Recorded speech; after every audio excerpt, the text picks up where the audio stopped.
Hi, Darlene. Hey, Lydia, how are you?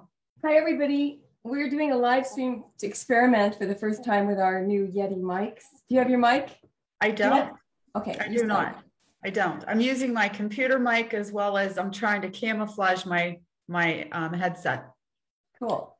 Yeah. So I haven't seen you in 6 months. I think it's been since April, my mother's death. I haven't done any shows, or I don't know Has if it been we've that done it. long? Wow. I No, I know it's think we been did a one in while. June. Yeah, it's been a You while. look So how gorgeous. are you? I'm really good. I have been deep in conscious in a kind of a prayer where I turn everything over to good, to the love in life. And I've been going through some struggles, a lot of things at home, life on life's terms, as you so Right. to speak. But tell me what's going on with you. Well, it's been a very busy summer. There's been a lot of activity as far as my university job, God shots, just the children, the grandchildren. There's been a lot of activity, so it's been kind of busy, but it's been good. And there's been a lot of folks contacting me asking about God shots. They missed us. Yay! Thank you. It's the first live stream. We're trying an experiment, and I'm going to introduce you in a minute and tell what the show is about. Sure. But let's start over. Um, I don't know if you know this, but I'm 27 years sober to most of the people on Facebook. And I had a crash and burn, and I call it a spiritual awakening in 1994. Excuse me, September 11th, 1994. And my entire life changed. And I had a really rocky 20, 30 years before that of kind of hell on earth, even though it looked all good on the outside. And as you know, you've had the same kind of story in a different way. And I created a show called God Shots, a trademark about the uncanny synchronicity of life, because I'm not religious, but I am spiritual. And I was raised in a more metaphysical religion, which is about consciousness, like Wayne Dyer talks about. But you come from a different background. And then we met after, I sent you a letter. My lawyer sent you a letter saying you can't use the word God Shots, it's trademarked. And you were all upset, and we talked on the phone, and we realized we need to be a team and come together and share this beautiful stuff, because we both have had so many God shots, so many coincidences that have changed our lives. And it proved to me the magical coincidences that point to something much more in life than what meets the eye. In fact, Correct. I now look at these coincidences as proof and evidence that there's this beautiful undercurrent of the invisible harmony of the universe, the health, the goodness, and that's what's real. You can't see it all the time, but that's what's real. And the more you seek it, the more you'll find it. So take it away, Darlene. I want to hear about your story a little bit in a nutshell, and then we can go on to what's going on today. Okay, sure. Well, it was interesting because I was going through some really rough waters when I created God Shots, because my version of God Shots, um, because there was just a lot of issues going on in my life. And everybody that's listening to this probably understands. Sometimes you just get, it's like punch, punch, punch. It just keeps coming and you just feel like you can't get back up, right? And so I started getting God shots, and it started with the seashells that I found on the beach. That the God shots didn't start there, but that was the moment in time that I knew that it needed to move into the public eye, that it can no longer just be a privatized thing by myself, that there was something much bigger than myself going on there. Yeah. And that's when I started God Shots with the help of a man that lived in Roatan, South America. So when you think about that, I'm in North America, he's in South America, and created my website.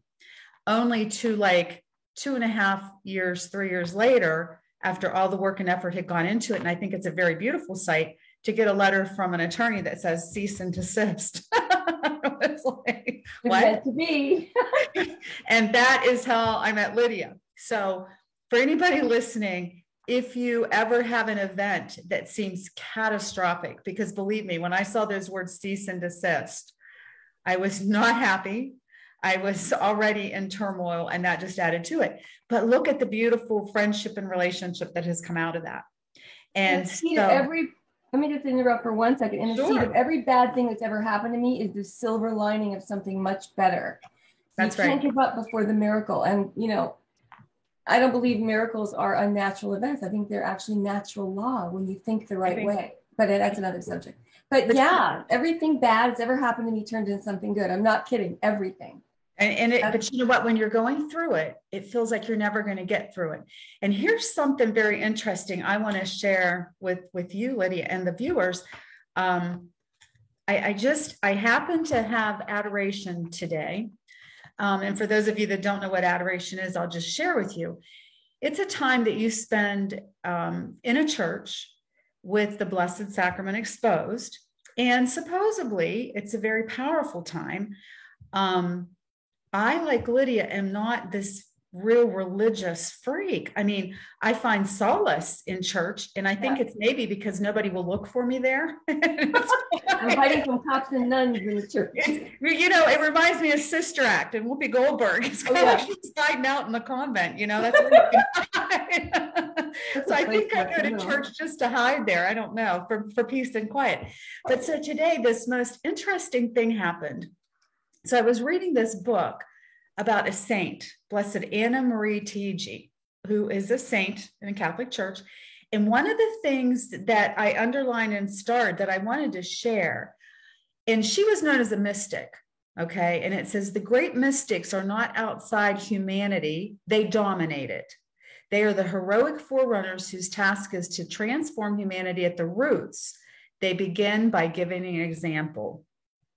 So what happens to us with these God shots, and we're coming together and we're speaking about them, is not unique to us, but we're willing to step out of the boat, so to speak, walk on the water and bring it to the public.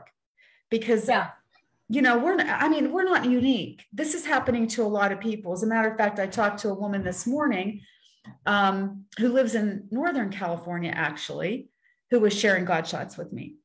And it's just so cool when they start coming together from all over the place. And you think about, okay, how did I meet Lydia? How did I meet Annie? How is this happening? And it's just the coolest thing in the world, because I'm not making it happen. It's just the natural ebb and flow of life. And that's through the spiritual realm, which absolutely, I mean, I believe that there is a spiritual realm as well as a physical realm that we can see. And we as human beings are mind, body, spirit. And it's like the triangle. You have to have all three. Absolutely. So if you think about it, I look at prayer as the invisible transfer of love to another. And everything's invisible. Thought, everything starts with a thought. You can't grab a thought and put it in a box and look at it. A thought is invisible. And actually, wherever we point our thoughts is the direction we'll end up in. So you have to be very careful to guard your thought, to keep it loving. I mean, to love your neighbor. If you're hating your neighbor and calling yourself a Christian, and you're mad at that guy next door because he's not wearing a mask or wearing a mask or not, whatever, that's not going to get you into the narrow gate where you can turn in the other direction at any moment and change. That's why there's no one that isn't redeemable. But to get away from that for a minute, I just realized the theme of my past month has been helping others. Because I've read over and over every single day in the past month, I've come upon a passage that says, the more you give, the more you receive. The minute you help someone else, you are then helped and blessed. Something comes back to you. The more you give, the more you receive. It's a circle. Right. And it's really interesting how I was really lazy about having to do a show today. And I was going, I want to I'm in the middle of writing something. And I'm so excited about it. For the first time in 20 years, I went back to a project that now there's life in it. And the minute someone called me and I realized, oh, I better pick it up, he may need help, my energy came back. I can't be selfish anymore. I can't keep anything to myself anymore.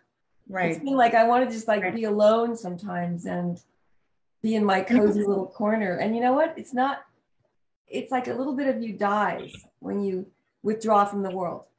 Mm-hmm. You need to help others. But here's what like the biblical realm says about that.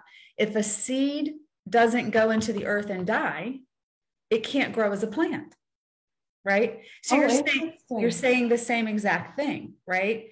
And so what do we need to live? And the big book in Alcoholics Anonymous tells you that sunlight, air, water. It's just like you're tending to a garden, and we are the garden that we need to tend to. And we need all of those wonderful things that God provides for us, right? And so exactly what you're saying about the love, Lydia, and, it is with love that we come together to share ourselves, our stories, our past, our hopes, dreams, and desires for everybody else out there that has them too. Yeah, everyone has these things to share. That's absolutely sharing them more often. And, unfortunately, a lot of what I see being shared in the news and on TV and in shows and different things that we're watching is really kind of negative. There's a lot of negativity. Kind of negative. It's like, I don't know how young people are surviving if they're watching the news at all. Any channel on the news. Right. There's one good news network I know about, and she tells only good news stories, but. Yeah. But people are really suffering. I mean, suffering from the standpoint that every time you turn on the news, there's something different. There's another mass murder. There's another accident. There's another thing going on in our world between countries. It's very frightening. I think it's very frightening for our children, and they're becoming apathetic. I cannot tell you as a practitioner how many young people I see with depression and on medication. I know. Because they don't know how to cope. I mean, it's trying to talk to my own son about these principles I've learned through sobriety, which is the opening of the door. Getting sober in the 12-step program opened my mind to this. There is a solution, and it's very fast. It is the easier, softer way in life. It really is. It's not just about the drinking. It's the ism underneath it. It's that low self-esteem. I had an abusive mother, borderline. And I had to learn to love myself. I mean, this sounds so corny and cliche, but until you can really realize your own value, you can't help others. You can't give away what you haven't got. That's and right. I want to help my kid. And he's like, Mom, I don't want to hear anything spiritual. He thinks it's about this religious thing. And it's not. It's really the inner power we all have. We can tap into it. We all have it inside of us. It's the love that heals. That's absolutely correct. Yes. And, you mentioned the word ism. And for any new people that are joining that may not understand what that stands for, it's I, self, and me. So when you're focused on I, self, and me, you don't have time to help anybody else because you're so self-absorbed. And that's ego at its finest. And what does ego stand for? Edging God out. Edging God out, right. So when you do that, you don't have the possibility of having you don't have the possibility to see all the wonderful miracles, all the God shots, everything. It happens every day, probably every minute. And we miss it because we're so busy into our own selves. I have this saying, if you have 1 foot in tomorrow and 1 foot in yesterday, you're pissing on today. You really only have this one moment, really. That's true. And if you're going to kill it by worrying, worry is ingratitude in advance. It's like not being grateful for what you have right this minute.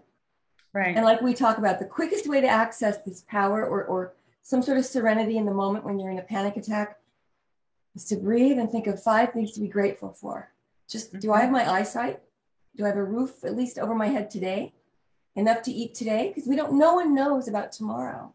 That's right. Sounds, and people it does, but you know what, people, and this is what I teach when I'm with people in practice. If you're in tomorrow, you're anxious because it's all unknown and it's going to cause you to have anxiety.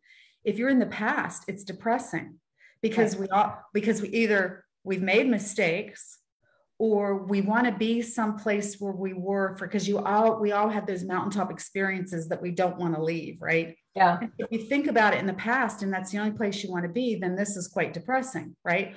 Or if you go into the past and think about the mistakes that you've made that led you to the spot that you're at right now, that can be depressing.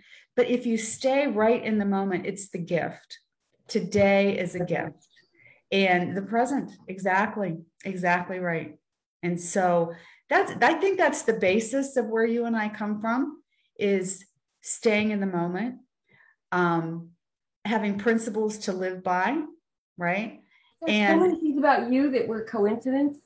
There was no way it was an accident that we met. Right. That weird moment where we had this little fight and then we go, oh, wait, there's a gift here. Because I certainly don't want to hoard this gift. Or I've had so many of these coincidences that there's no way you could ever think they weren't some wonderful winking setup from the magic of the universe, or, some call it God, Yes. Gotcha. And I want to tell folks this, which I find is pretty funny. Actually, when we met, it wasn't really a fight. I mean, it was just kind of like cease and desist and okay, whatever. My lawyer wrote that letter. And then it's kind of like, I met her and we started talking and we had so many similarities. And I feel now like seriously, like you're my BFF sister, it's kind of like, I miss you. I like seeing you. I mean, I had so much fun when I got to see you in California, and I can't wait to see you again, whether it's on the East Coast, West Coast. It's just a great time. And we always have that ability to just keep talking. I mean, it just keeps coming, which is really awesome. And so I'm anxious to start pulling other people into these conversations and getting it out to public. I almost feel, I know it sounds weird, but I almost feel that I want to take this gift, because I do believe it's a gift, and just watch it bloom and become the antithesis of what people are really hearing all the time. Okay. Yeah. I love it. Yeah. If you fill your heart with love, yes, you'll drown out anything else. It's all you're going to see in your viewfinder. If you fill your heart with the joy and the beauty, the nature, that, even if you have a crust of bread left or a crack in your coffee cup, I'm grateful for that, because it shows I'm alive and I can see it. It sounds so corny, but when I'm at my worst moment, I always have the most growth.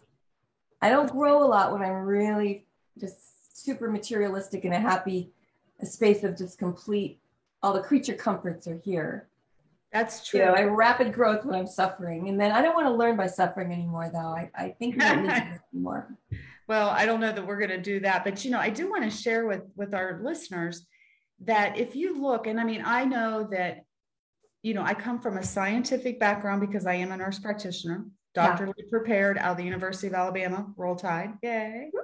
Okay. That's a little plug for them. But anyway, so it's really awesome. And, I did my capstone project on spirituality and spiritual concept. And it was just, I had some of the most dynamic findings on how prayer and spirituality really do interact with human health, right? Well, this is my favorite topic, neuroscience and prayer. This is what I want to go into in depth. Yes. Tell us more. It's just so incredibly awesome to think that we can take these moments in time and share them with other people, and we can actually create hope in somebody's life. We can, not that we can do that. I mean, I think that we're using this as a tool, but when you talked about love, and I want to go back to something, because talking about the spiritual part, I also have a degree with theology background. All right. So I've read the Bible a few times. Do I understand it? No, probably not any better than anybody else does. Okay. But the one thing I know, in Mark chapter 12, it talks about the commandments. I mean, they're really found in the Old Testament, but in this particular thing, it says the first two commandments are love God with all your mind, heart, and soul, and love your neighbor as yourself. Those are the top two. It's all about love, love, love. How do you love? You give. And and I'm going to tell you something. It's the strangest thing in the world. I can give away my last loaf of bread, and somehow 2 more will show up at my house. Well, I know. Isn't that weird? I'm telling you, if you double, Wayne Dyer, whom we both love, he talked about tithing, and he said every time he gave 10% of his income, he would get back triple the amount back. Royalty checks would come out of nowhere for old books he wrote. And money would come triple, quadruple, the more he tithed. Yeah, it's giving. And I'll tell you somebody else, and this was totally random yesterday, right? I was able to actually go outside yesterday for a little bit, and I was doing some cleanup because, we have winter here. So you've got to get all your summer stuff in and do all that stuff. And I was listening to Matthew McConaughey, like a 43-minute speech that he had done. And he is on the same page with us. I know, green light. I don't know, Matthew, but if you hear this, you need to call us because we need you. I mean, the sturdiness and the soundness of his advice and his 12 God shot that you said that, because right before you said that, I was going to tell my Matthew McConaughey, I have a little thing I say, which is, I read somewhere, I think it was that great philosopher Matthew McConaughey, who said, all my suffering is a result of thinking about myself too much. When I'm helping others, I'm happy. You know, I have that as one of my opening lines in something I've been writing. Is it really? It's sort of a joke, you know, that great philosopher Matthew McConaughey, but it actually is. He's kind of on that same wavelength that we're on. He really is. He really is. And you know what? I read something about him where he spent some time in a different country finding himself spiritually. I want to say Peru. I'm not sure I'm actually correct on that, but it was someplace like that. And just that's it. Being quiet, listening. You know, there's an interesting fact, and I was talking to another professor about this today. A university once did a study just to see what would happen, and they took their speech class, okay, the syllabus and everything that the student was going to get in the class, and they duplicated it, but they changed the title of it. So one thing was learn how to speak, right? And then they used the same exact format, but they titled it different, and it said, learn how to listen. And so the students had an opportunity to sign up for one or the other course, right?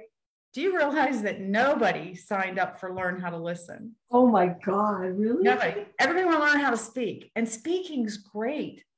But you know, we can learn so much. We have 2 ears, 1 mouth. Do you think that maybe there's a reason why that happened? I like the saying, take the cotton out of your ears and put it in your mouth. Yep. That's one of my favorite. It is. That's really, I like that one too. I do. So back to the medicine and the spiritual connection. What did you want to discuss there? Well, you did a study. Tell us about the study you did at the university. Now, Darlene is a scientist, a doctor, and nurse practitioner, and also has this amazing story like I have of having a really crazy life where she found this power, the spiritual power within, and she's also a pastor. So you're kind of the coolest woman I know. And I have a lot of cool women friends. Coolest or craziest. And you've been down that dark hallway, which we've both been there, you know. We've crashed and burned. We both had our depression and our suicidal tendencies. We've been there. So I'm so happy about life ever since I found this thing. I want to tell everyone about it. And it happened for me 27 years ago. Yep. And mine was 17 and a half. So, and it has changed my life entirely. Changed my life entirely for the better. And I thought I was losing everything. I mean, I thought, how do you do anything without a drink? How do you do that? I didn't know how to do that. Live without a drink or a drug. Right. I would take any drug you gave me in high school.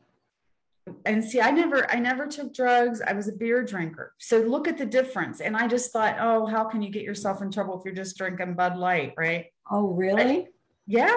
I chugged the hard stuff, vodka, 3 out of a bottle, to come down off cocaine. See, that's, yeah. See, I've never experimented with any of that, but I can tell you that a simple 6-pack, right? I drank more than a 6-pack, but landed me in the same spot that cocaine, acid, anything else lands somebody in. If it changes the way you think, and if you're not functioning properly, it's not right for you, you know, and it wasn't right for me. And so this has just been so much better. And most of the things I've done in my life, believe it or not, started after I hit recovery. It really did. So that's very, very exciting. But you wanted to hear about what I did with the University of Alabama. So my capstone project was actually about prayer and the effects that it could have on a lipid panel. Now, for those of you that don't know what a lipid panel is, that's just like your cholesterol, HDL, LDL, which is a really big deal because that's very important to the function of your heart, and your heart's the major pump in your body. So with that being said, there's certain people out there that maybe their cholesterol's 230, 250. They don't want to change their diet. They don't want to get on any kind of statin drug. They don't want to do anything about this, but they're kind of in the danger zone. right? Because you don't want to have plaque buildup and end up having a massive coronary, right? You don't want to do that. So I did this study, and we picked people out of a practice, a 7,000 patient practice. And we picked the people that were at that 230, 250 level that weren't doing anything. And we got people into the study. They didn't have to change anything. They didn't have to change their diet. They didn't have to go on medication. They didn't have to do anything. All they had to do was once a week for 12 weeks, they came to this study, and they would learn a new prayer every time they came. And we would talk about it. And then they were asked to say that prayer once a day between then and the time they came back the next time. I can't even begin to tell you how people loved coming. They wanted to keep going after the project was over because we just had so much fun talking. They did a Likert style test at the beginning and at the end of the study. They also did a lab draw. We did a lab draw at the beginning and the end of a lipid profile. And 75% of those people that came and participated in this study, believe it or not, had a decrease in cholesterol, a decrease in the LDL, and an increase in the HDL, which is exactly what happens when you take medication. I love it. Yes. It was perfect. Now, the other 25% actually had increases in all of their lab work, which was not good. Yeah. But here was the connecting piece that I noticed. In that test that they took before, yeah, there was a question on there. I am angry some of the time, most of the time, all the time, none of the time. And for those people that their anger level did not change, it didn't work. Prayer, I mean, and so anger plays a really key role in how we function. And I know that much. Prayer plays a really important role in how we, and so people say, well, what's a prayer? You know, I like to keep it really simple. I have 3 boys. They don't want to hear all this blah, blah, blah. And so I just tell them a prayer is merely a wish turned upward. That's it. What do you wish for? Say it out loud. That's it. You can't be wishing for someone to die. Your mother has to be a little bit more loving. No, let's hope it's not going to happen. You know, desire is prayer, really. It's and gratitude, and it's sometimes seeing it with thanksgiving. Thank you for this beautiful day. Absolutely. Thank you for my work going well today. Thank you for my food on the table. It's like really and truly very simple. Mm-hmm. Gratitude is thanksgiving too. But there's a doctor, a scientist who did an electron microscope experiment, Dr. Emoto, the Japanese doctor, and a lot of people know about this. He took a water molecule and they played violent music over it and violent curse words, and they examined the water molecule with an electron microscope, and the molecule splintered into thousands of pieces, very ugly, and it exploded. Then they played Mozart over another water molecule and prayed some beautiful prayer. Wow. And played harmonious music. Music is sort of the prayer of the spheres, because when it's balanced and in harmony, it feels like it comes from divine origins. And this beautiful music and prayer, and the water molecule became the most perfect crystal snowflake with a pattern so beautiful. Wow. Our bodies are 95% water or more. Mm-hmm. Can you imagine what that would do for your body if you were to simply go within and really talk to yourself in a loving way and say, if there is a God, or if there is this beautiful, whatever created the beautiful flowers and trees and all the good in the world, created me. I'm not here by accident. No one is. And talk to yourself in a loving way. You're worthy. You're valuable. You have one source.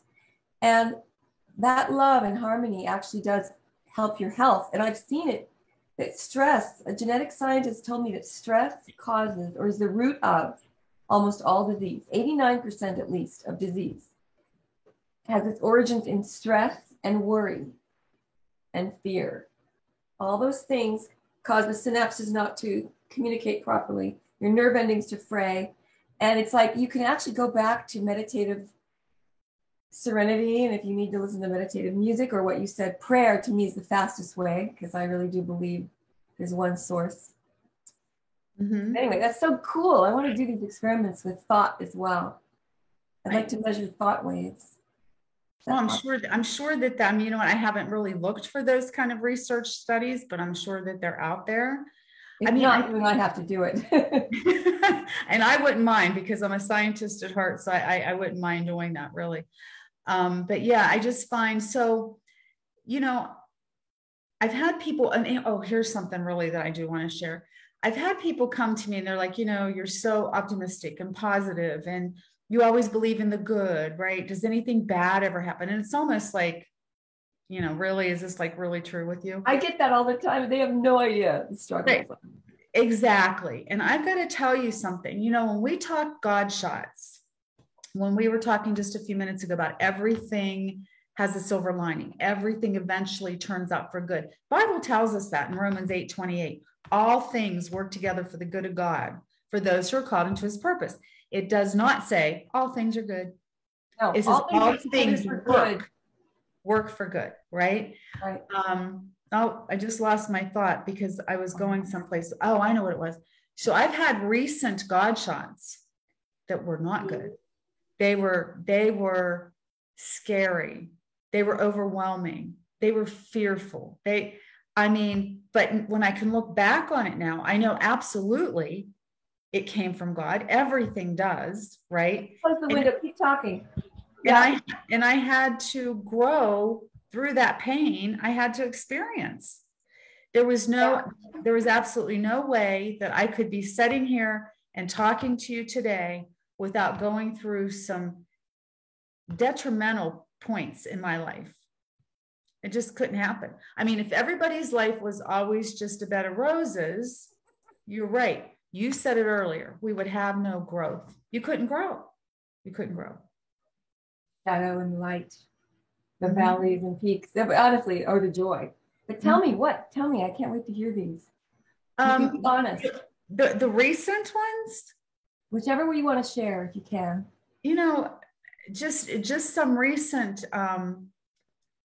real heartfelt hurt happened. You know, like when you watch somebody destroy themselves and there's not a thing you can do about it, right? Yeah, and you just have to let it go. You just have to let it go. And, you know, this is happening with my children. You know, I have issues happening that I don't even know why they're happening. And every day I just pray and I ask God, I'm like, I know you have a plan and I know there's a reason. Help me to love, help me to see, help me to be calm, help me to breathe through this.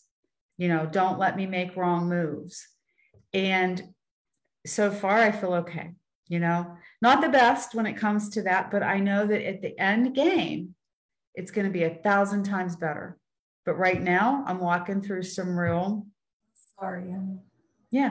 difficult times. It's that serenity prayer helps, though. Grant me the serenity to accept the things I cannot change. Yes. Courage to change the things I can, and the wisdom to know the difference. And that's the key part, the wisdom to know the difference. We have no control over anyone else. No. Only our reaction to them. We don't. And, you know, just a piece of advice, maybe for people that are listening to this and saying, man, I really want to learn about this and I really want to do this. And it's fabulous because, I mean, I got to tell you, like right now, people that are first coming in the rooms or people that are first coming into, I don't know, any kind of God situation and they're learning, there's such excitement because they see, you know, they were blind and now they see. And it's just so exciting. And the miracles start happening and they see them and it's just so fun, you know. But eventually you also go status quo. And so the good and bad are coming in together and you kind of have to walk that road, you know, like God says, the road is narrow. The road's narrow. It doesn't have a lot of room on it for, you know, playing around and selfishness or hatred or anger. Yeah. Forgive. Yeah. You know, I told you my body actually, I think what happened to me is that I went through 3 years of anger toward a person in my family. And I think it created some issues that weren't needed in my body. And I actually feel like the forgiveness I went through 9 months of forgiving this person. And it kept blossoming like a rose, unfolding. The love for her unfolded to where now I don't have any issues with her at all. And that healed my body. You have to realize how important emotion is. You know? forgiveness, Sure. sending someone love, shining love on them. Don't retaliate. Do you know, I mean, I don't know if the viewers or the listeners know this, but I mean, just so I'll share my experience. Stress, anxiety, anger, those are like lethal to our body. They will cause cardiac events. Those emotions will cause cancer. I've seen it. I've seen it with my own eyes. And you get fair warning. Like example, cancer doesn't usually just come on out of the blue, right? Yeah. Usually when you can sit back and really think about it. I mean, at least the people that I've interviewed, they're like, yeah, for about 5 or 6 years, I was carrying a lot of baggage. Yeah, I was pretty angry. Yeah, I was this. Yeah, I was that. Yeah, I was going through a really terrible divorce for 4 years. I mean, just the stuff that you hear and you start putting the puzzle pieces together. It's toxic. It's toxic. And so what's the word? Okay, fear, because everything basically boils down to fear, all of it, whether it's hatred, whether it's anxiety, whether it's, I don't know, dislike. If you really get to the core of it, it's usually fear. Like we're afraid that we're going to lose something we have or not get something we want, right? And so when you look at that word fear, you can face everything and recover, or you can F everything and run. But guess what? You can't run far enough or fast enough to get away from yourself. Just can't do it. Wherever I go, there I am. Whenever there's a common denominator in all my problems, and it's me. If I don't get along with people, I go, it's her fault, it's his fault. No, it's me. I'm the only common denominator in the problem. It is you. I mean, I'm not saying it is you, but I'm the asshole. Usually. But, I always tell people this. So when when you point a finger at somebody, you've got 3 pointing back at yourself. Exactly. They're pointing back at me. And so when you think about that, it's like, oh my goodness. So you're right. It's always us. It's always ourselves. And I find that when I recognize that and I'm like, oh, this is all about me, and I change my attitude, or sometimes I have to walk away. Sometimes I have to walk away from people and not talk to them for a while, not answer their phone calls for a while, that's what I have to do. I'm not a big blocking person. I don't believe in blocking people, but sometimes, like I've had to do it recently. I didn't want to, but I had to. And it was the best thing for a lot of people involved. Just got to be done. I think it was wise that you did that for a certain person. If I think it's the one you're talking about. Yeah. I mean, I had to right then and there be done because it was just too toxic. Yeah. And so sometimes you just have to stop. You have to just stop and say, okay, this is me. And what do I need to do for me? And then just do it, I want to say hi to a bunch of people in the audience: Jerry Walters, Valerie Christian, Bob Barnett, Mike Ogando, David Shook, Jerry Walters again. There we go. So many sweet Efron. Stephen Casoy, one of my best friends. John Antilotti. Antilotti's the best Italian restaurant in New York. What is it? And it's still going to be. John Antilotti. Antilotti's near the UN building. It was my favorite Italian restaurant in New York. A lot of cool people are on today. I'm sorry. Hi, Lydia Gibbons, Howard Burke. Hi, everyone. I can't see your name. David Schechter. Anyway, awesome. I'll check all of you out later, and I have everything being recorded so I can read all of your messages. Thank you. That's really awesome. And that's something too I'm thinking about. Maybe somehow we got to figure out how we read those messages as we're going and kind of comment to them as we go. But yeah, we'll do that next week. We'll start reading them. This is the first time I've been on the air in months. I put everything on to accomplish. It's so exciting, you guys, to be here with you, and I'm just so excited you're out there in the audience. Yay! And if having a live stream, we haven't done this ever before, so thank you for bearing with me. I've never done a Zoom live stream before, so it's kind of cool. But you're just a wealth of information. I want to hear more about any journey you've been through lately that you've learned something from, or any coincidences in God Shots that you want to share. And how can we start helping people?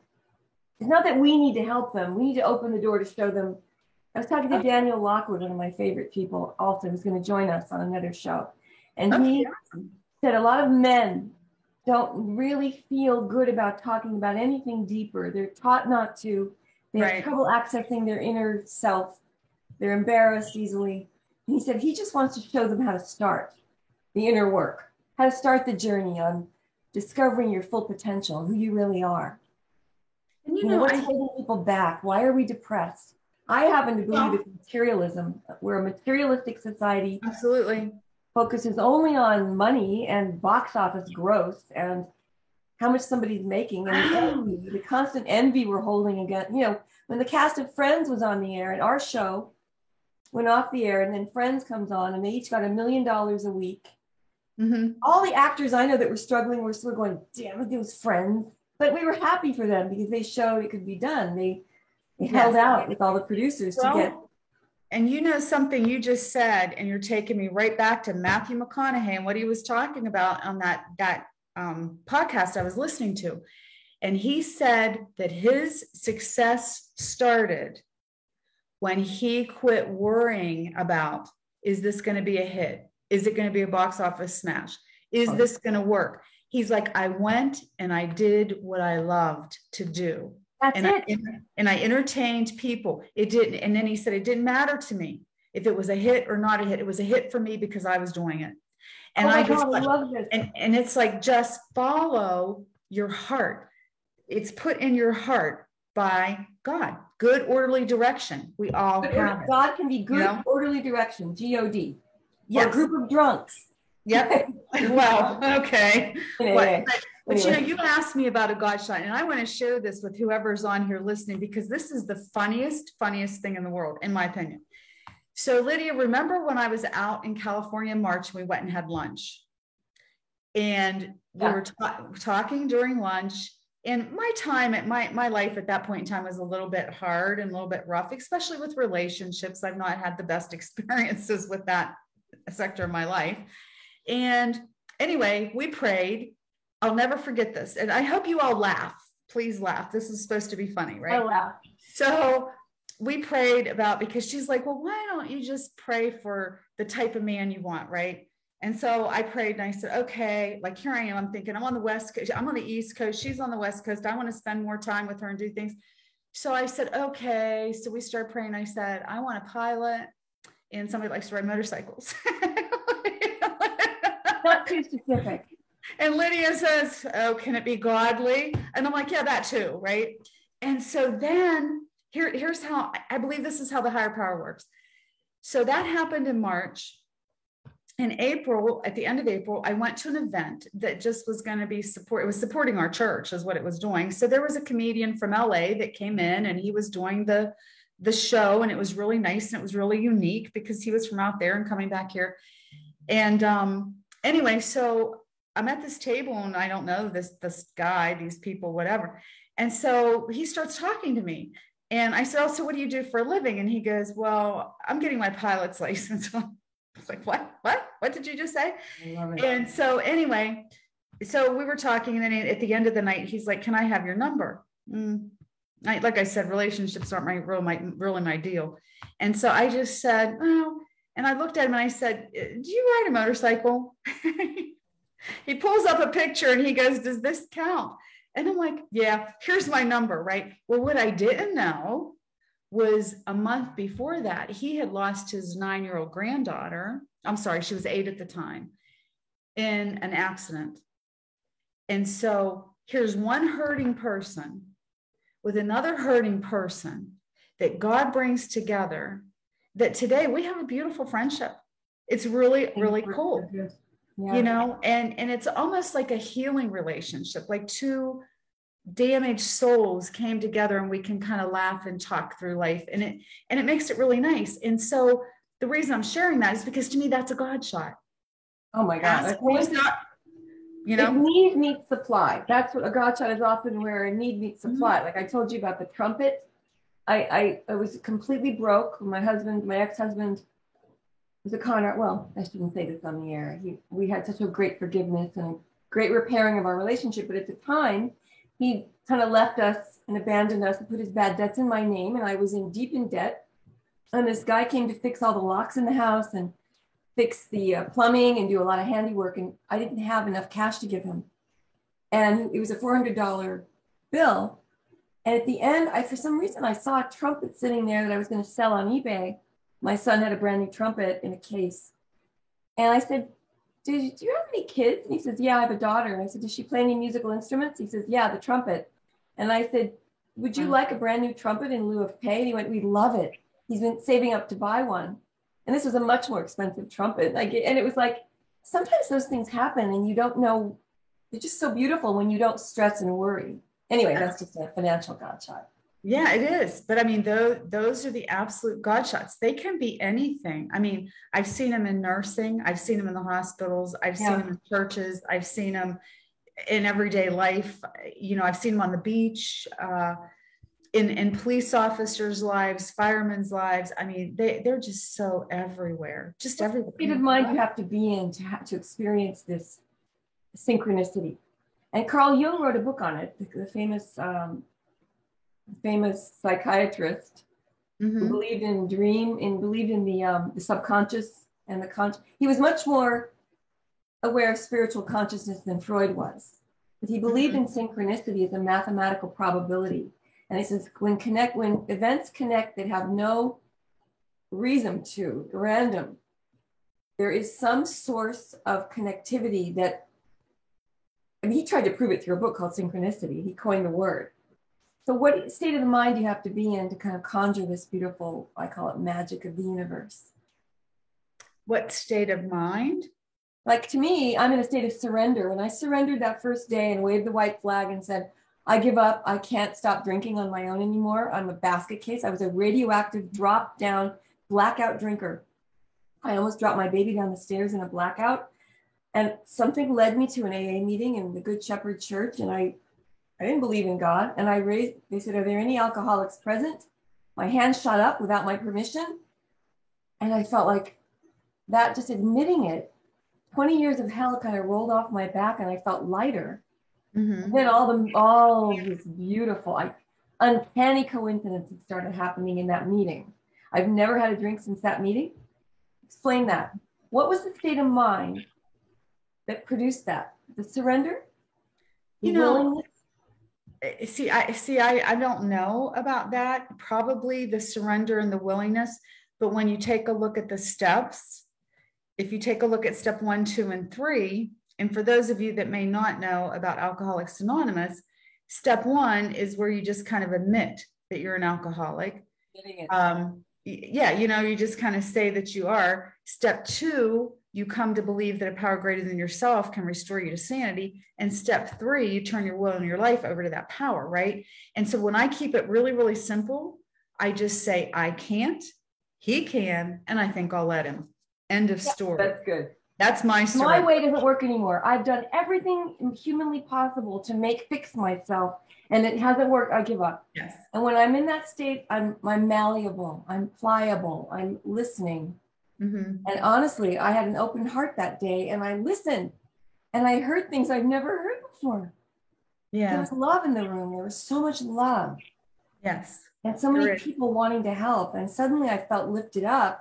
And then then unbelievable things happened. But I believed in a power greater than myself because they did. At first, I needed them to believe first. Yes, I agree with that. A loving power, though. And you know what? Like I had been born and raised in a church, and I had been in there all of my life. And you know, a friend of mine who has since passed away from cancer, and I just loved him dearly. He did this analogy, and I think that it is so true for me. He likened the church to the NFL, like the NFL football league, right? And he likened AA to Sandlot football. It's the same concepts, only so much easier to understand in a dark, dungy basement where you can smoke, right? It's the same thing. And I will say that, you know, I had all that church experience and all that history, and I did not find God there. I found God in those rooms. That's where I found it. I didn't find God in church either. I found it in this tangible, visceral, gut-wrenching experience of walking into a room against my will almost and just listen and just suddenly being available to hear, being willing. Willingness is the key to that third step, which is became willing to believe. What's the third step? I forgot what. Willing to turn our will and our lives over to the care of a loving higher power as we understand that power. And if you don't want to believe in God, it's fine. You're not told you have to believe in any religion. It's that you have to believe that you're not the center of everything. Your small, petty, materialistic minded ego, that small, primitive reptilian brain we walk around with, it's always telling us, I'm not good enough, and that guy's an asshole, and he's cutting me off in traffic, and carrying resentments, envy, fear, that can't be in control of your life. Exactly. It's a much higher level to slip into that. Einstein said, no problem can be solved at the same level it was created on. You have to go to a higher level. To me, that's the spiritual level, or the diplomatic level, or the peaceful level. Right. What do they say? You can't solve a problem with the same mind that created it. That's the Einstein quote. Yeah. Yeah. And the so same mind that created a problem. Right. And so you just have to get different thoughts and different ways of looking at things into your realm. And yeah. I find this is just me speaking for me. When you are in the rooms of Alcoholics Anonymous, it has a single purpose. And that purpose is to help people recover from alcoholism, right? Yeah. And so when you're in there, all you're hearing is stories about tragedy or how they did it better or what happened. And it's not about money. It's not about what you're going to buy next. It's not about somebody's kid. It's just about one thing. And that helped me be able to just focus and listen. And when I was listening intently on just one topic, I was able to absorb it and digest it. I think sometimes that our world, we have so much stimulus coming at us at such a fast pace. Like I'm multitasking constantly. Am I going to see a patient? Am I going to see students? Am I going to answer the phone? Am I going to do an email? What do my children need? Oh, my grandkids, this. It's just like, okay, too much, And so Facebook and Twitter. Throw that in there too, So I think it's just a matter of slowing down, slowing ourselves down, staying in the present moment, enjoying what you're doing for the second, Do I have any idea why we're doing this? Not really. I know God does, because I know that this is not a mistake. I know it's not a coincidence. I know that something is coming out of this. I'm not sure exactly what. It's going to be better and bigger than anything I've thought of, and touch more lives and more hearts. And that I'm very excited for, So think about it. Love. What is it that it's interesting? I was watching myself. I had to overcome a background where there was a lot of fear in my family's life and in my mother, God bless her, rest her soul. And I watched her care more about what other people think than what we were all doing at home, and looking. And there's a saying that giving someone your undivided attention is the biggest gift you can give them. Being a good listener, really hearing them. When someone dies, you don't want to be telling them advice. You want to hear them so they can feel being heard. Being heard is one of the primary requirements in a relationship, in addition to sex and everything else. But yeah. There's the 3 C's in any relationship, right? It's communication, compatibility, and chemistry. Exactly. And so you just want to look at the 3 C's. And there's a book out, and right now the name of the author, I'm not remembering it. That's too bad. But it's a really Patricia somebody.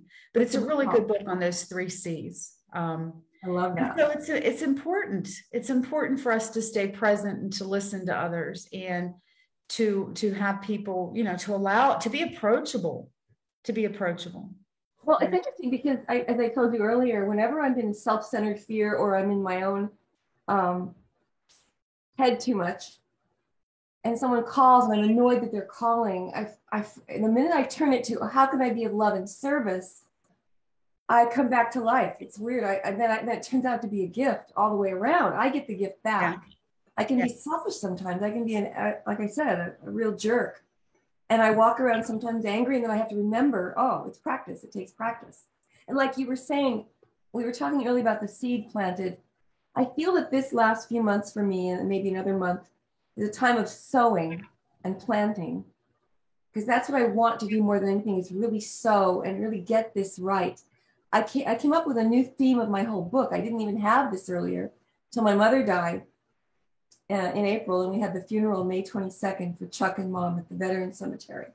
And the whole family came together. My son showed up. And then I found letters my mother had written me that she never sent. I looked through, I found really deep stuff, dark stuff that she had written begging forgiveness and then didn't send it. And I saw my childhood and what I had a borderline personality mother. That's worse than bipolar. There's really no cure for it. And I was able to see her childhood. Her mother locked her in a closet and wouldn't let her out when she was a tiny little girl for days on end. She didn't think girls were valuable. It was abuse. And I was able to forgive my mother, forgive myself for many mistakes I made. And I beat myself up with a hammer like this. I'm the worst person to myself most of the time. And this has been the most beautiful process of unfolding a story and finding out what makes a good soul. I'm interested in what makes a good soul, not looking at murderers and serial killers and what drives somebody's petty ego. We all know what drives our lower nature. Mm-hmm. Not that interesting anymore. Man's dark side is not that interesting to me anymore. Although we do watch a lot of serial killer shows and forensic files. It's kind of like a drug. You know, I sometimes feel like our society is needing to be amped up and turned on all the time by danger and fear and even more spicy food in a weird way. This is going to sound crazy, but wasabi and all these, we need more and more to get us high. And that's right. Another form of addiction in a way. Yes, but the calm thing you just said about peace, being still, going within, finding out what you really are about, finding how to be a good person, how to turn the other cheek, how to love your neighbor. I mean, our society is desperate for this stuff right now. We've got to start Absolutely. loving people. And, you know, I challenge anybody that's listening today, if you have something that's troubling or something that you're worried about or somebody that you dislike or something in your life that seems upside down, I challenge you to this, to pray for that situation for 2 weeks, 14 days, mark it on your calendar. On that 14th day, something will have changed and you're going to see, I don't know if you'll see a God shot. I don't know if you're going to see something wonderful happen or the situation removed or what is going to be, but it always is. It always is. 2 weeks, just 2 weeks, every day, once a day, just pray about it. Just ask God, say, I can't do it. You can. Take care of it. By the way, there's a theory that if you envy someone who has a lot of money, don't hate them or envy them. Pray, think, wow. Think good thoughts about it. Your thoughts really matter more than anything. That's right. That's the root of everything. The thoughts you hold and harbor. I've seen a person fighting and I turn it to love. I saw a cop try to arrest a man and I thought that poor man is a homeless guy on a bicycle. And I started putting divine love in the picture. And there was this beautiful resolution. You can do that for others. You can do it for yourself. That's right. But to hate the rich or to hate the person who has what you want. No, love them. And it's contrary action. Do the opposite of what your primitive side would do, the lower nature would do. Because you know what, you're absolutely right when you're talking about thoughts. And Joyce Meyer, I don't know how many people know who's listening in, but that's exactly, she's written books and has tapes on where the mind goes, the man follows. Exactly. And that's what you said about 2 weeks of prayer is so on the mark, because in the AA book, it says, if you have a resentment towards someone, if you pray for them every day for 2 weeks, to me, prayer means sending love to them, shining love on them, shining the light of happiness, seeing them thriving, seeing them happy, not just wishing it, but seeing it will turn the entire thing around. Wishing for them to have everything you want for yourself.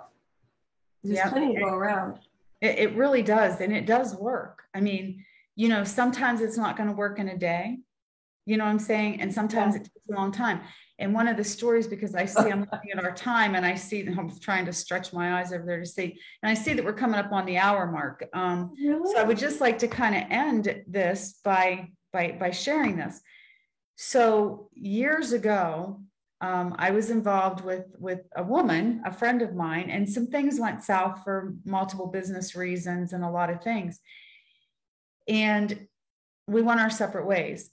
It's the craziest thing in the world, but for 13 years, I was in the program for 13 years. Okay. So I had joined AA, in the program for 13 years sober. And this girl was on my amends list, but she was on the never page. Like, I'm never going to do this. Right. But okay, I have to put her there. So I'll put her there. At year 13 of sobriety, my cell phone rings. I answer my phone and I heard her voice. And she had gotten herself in trouble, went to some AA meetings, and they gave her my number to call as a woman. That's shocked. So I hear her voice. I knew immediately who it was. And she's telling me, my name is, this is what happened. I was told to call you. And it's anonymous. So she doesn't know who she's talking to, right? And I'm just sitting there and I'm taking it all in. So at the end of the conversation, I said, do you have any idea who you're talking to? And she's like, no, should I? And I said, and I told her my name, and she went, oh my goodness. She goes, well, will you meet with me and talk to me? I said, yeah, let me call you back. Well, then I got off the phone. I called my sponsor. I said, nope, can't do it. Not going to meet with her. And she goes, you will, or you'll drink, because God has brought this to you after 13 years to clean it up.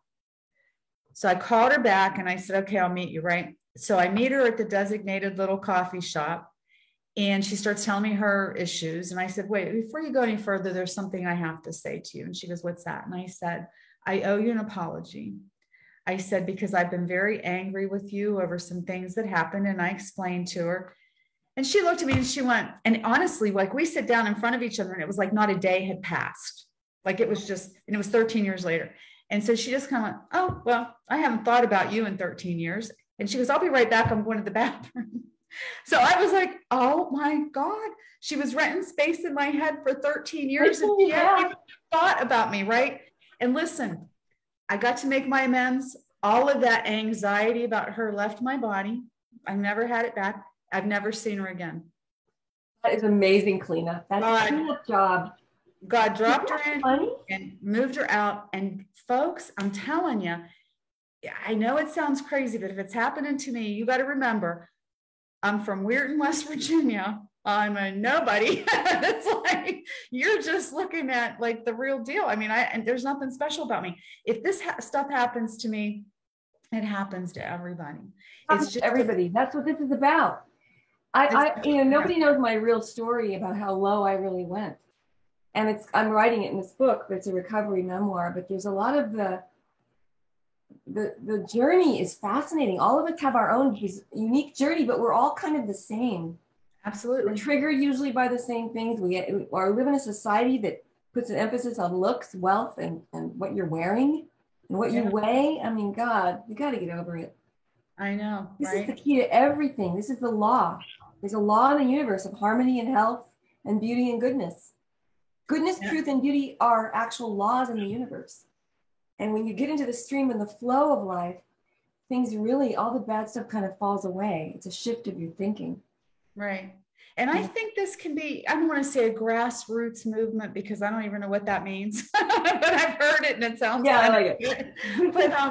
But you know what, to have people that would join this and start talking about this and making the good orderly direction of things, the positiveness of life bigger, and allowing people to focus on that instead of all the negativity that's happening. I really think that we can change the world. I believe that with my whole heart and soul, whole heart and soul, because you know what, my children, their generation, they're done with formalized religion. It's kind of like, you know, you've got priests that are accused of raping little boys, money being stolen, 9 million different denominations. I mean, they're just looking at that going, oh, crap, you know? Exactly. But they still have that foundation because we're all born with that spark of God in us. So it's like, so they're looking, everybody's looking. And I am just so excited if I can even help one person. And I will tell you that the most amazing thing, a girl that I have met recently, and I've been working with her and talking to her a lot. She had no family background in religion, faith of any sort, right? No personal background, didn't know anything about God. And today she is the most faithful person that I know in a 2-year period, because God's doing it for her. God is doing for her what she could not do for herself. Right. And he'll do that for everybody.